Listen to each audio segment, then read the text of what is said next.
Hello, everyone. I'm Gus, and this is a new episode of Let's Discuss Ready or Not 2 Here I Come.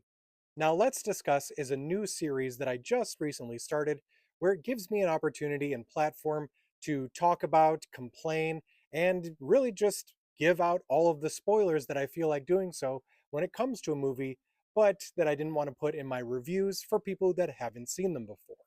I won't be doing this for every new movie that I see in theaters, but every once in a while when I feel like there's a necessity or just a reason to want to talk about something without having to worry about spoilers, I'll do one of these.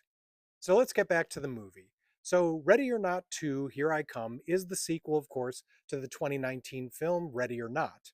Now, I did a review recently for both films, and this one, even though I do feel it's good, I don't think it's as good as the sequel, and it's mainly just due to some missing pieces or some bad choices, at least in my own opinion.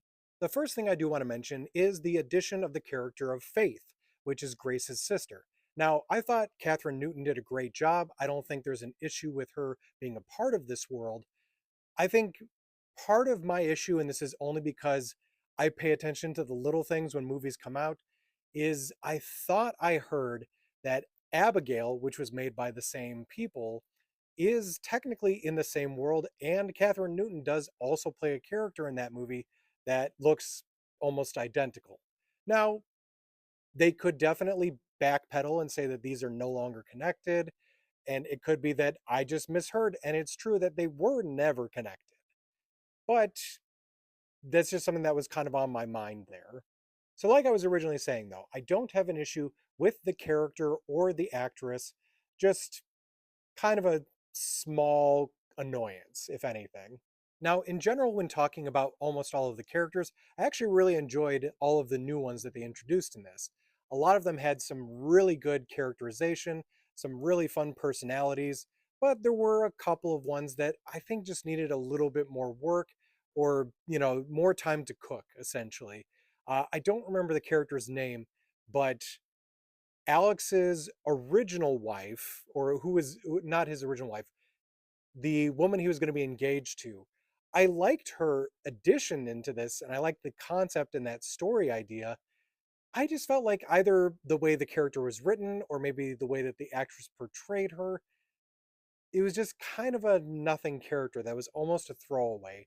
I would have liked to her to maybe be a little bit more integral or maybe have a little bit more history or just something that made her stand out.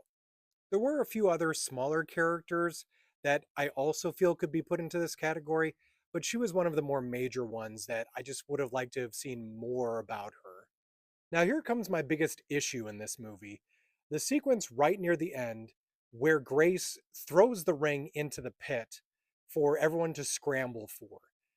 Mind you, yeah, a lot of people were gonna, you know, kill each other over it and kind of fall into the pit and maybe even die from that.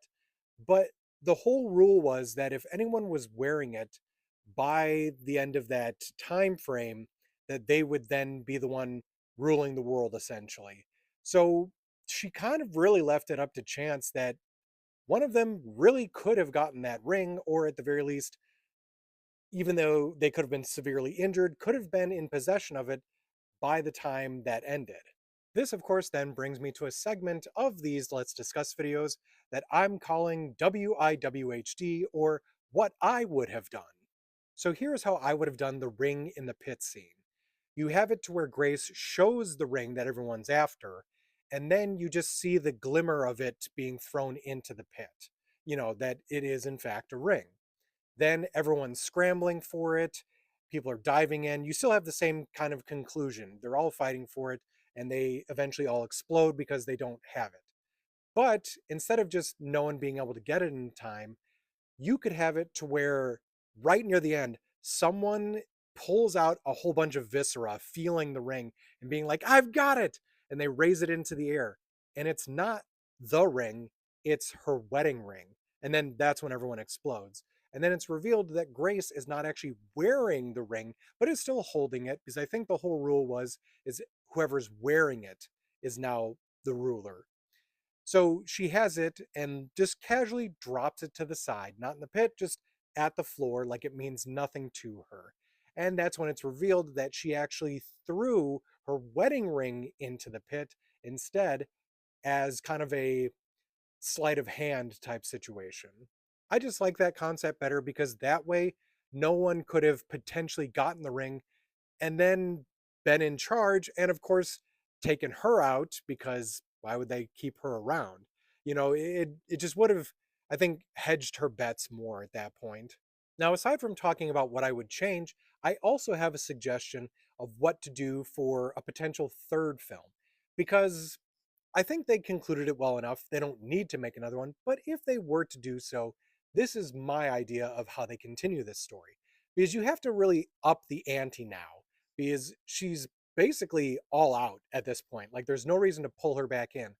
But what if Mr. LaBelle has an opportunity of being able to come back to physical form and cause hell on earth, basically?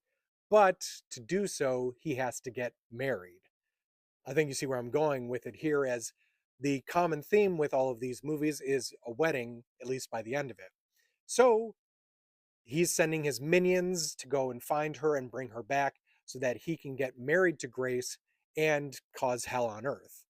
I think that is a potential way of upping the ante, continuing with the same kind of story, because now Grace is almost in a Kill Bill or an Assassin's game or Bullet Train kind of way, having to face off against all of these people that are trying to drag her back into this. And now that Grace and Faith are back on good terms, you of course can bring Faith back into the story as well as her partner in crime when it comes to fighting off these people. Now, I am one of the people that believes that you really don't need a third film and make this into a trilogy, but in case they ever wanted to, that's my idea. And if they end up going that direction, you heard it here first. I hope you enjoyed this episode of Let's Discuss. And if by any chance you want to make any comments, say any things about this film, have any opinions of your own, especially if they are spoiler territory, feel free to add those into the comments on this video.